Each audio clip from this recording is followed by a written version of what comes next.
Hello guys, magandang araw sa inyong lahat. So, ngayon i-share ko sa inyo yung result ko dito sa topic exam nitong December last year.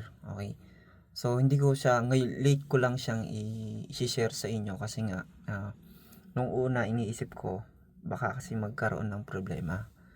So, ngayon i-share ko na sa inyo ngayon. Tapos, yung isa pang iniisip ko, may ibang tao iisipin kapag automatic nag-upload ka ng achievement mo, parang nagyayabang ka or ano. Pero hindi yun ang ano natin guys.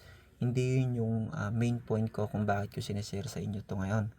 So, ang main point natin para ma-inspired kayo na mag-aral ng Korean, kahit napakahirap talaga mag-aral ng Korean guys, sa totoo lang. Pero dahil dito gusto nating maging inspiration tayo ng mga ibang tao na mag-aral din sila ng Korean. Okay? Lalo na dyan sa Pinas. Sa atin, mahirap mag-aral ng Korean, pero tingnan nyo guys, nandito na ako sa South Korea, bakit nag-aaral pa rin ako, 'di ba? So, mas lalo kayo pag nandiyan pa lang sa Pinas. Dapat mag-aral kayo mabuti. Okay? So, yan, titingnan natin yung score. Nandito ngayon tayo sa topic.co.kr or Korean.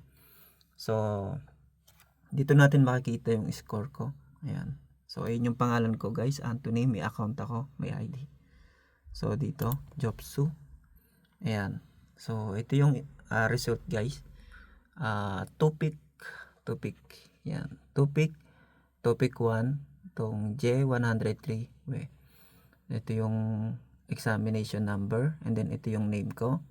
And then, ito yung total score. Ayan. 162.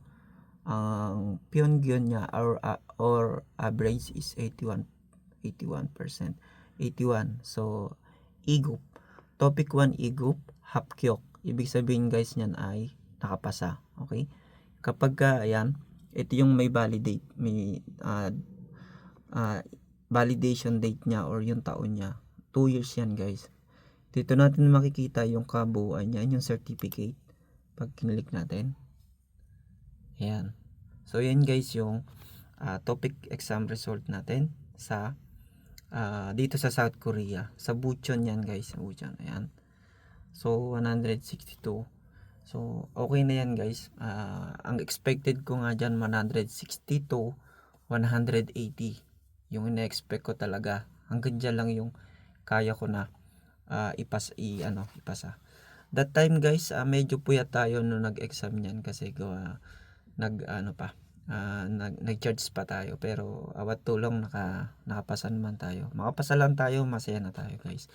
So yan, I hope magkaroon sa inyo ng inspirasyon. And then this time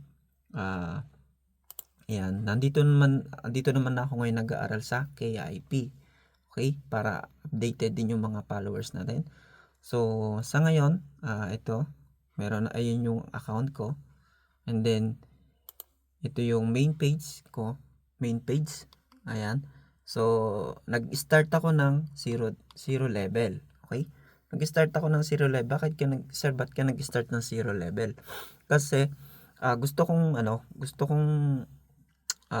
matignan ko paano yung turo sa KIP ng 0 level. Iba yung turo kasi guys ng KIP sa topic. Mas detalyado ang topic ay KIP. Kaya napakaganda. Hindi ako nagsisi na nag 0 level ako kasi nandiyan lahat yung culture, kung paano nabuo yung mga salita nila, saan kinuha, saan nagmula yung idea nila, paano ginawa yung word nila. And then this time nandito na tayo sa Ildangye yung level 1. Okay? So, basic pa lang naman to guys. Medyo madali pa lang to. Sasabihin ng iba, bakit hindi ka na lang naghintay ng exam? Pag naghintay po tayo ng exam, medyo matagal po kasi lumabas dito yung pa-exam nila dito sa KIP. Kaya, nag-start na rin ako sa zero kasi at the same time mas matututo tayo sa pakikinig sa mga native Korean. Importante rin kasi 'yon, okay? So, yan guys, I hope makapagbigay ito sa inyo ng inspirasyon kahit nasa Pinas tayo or kahit nandito na tayo sa South Korea, kailangan pa rin nating mag-aral, okay? Kasi napaka-importante niyan dito guys, lalo na kapagka makikipag-communicate tayo sa mga amo natin, sa mga katrabaho natin na Korean, napaka-importante niyan guys, okay? So hanggang diyan lang guys, maraming salamat. Thank you and God bless.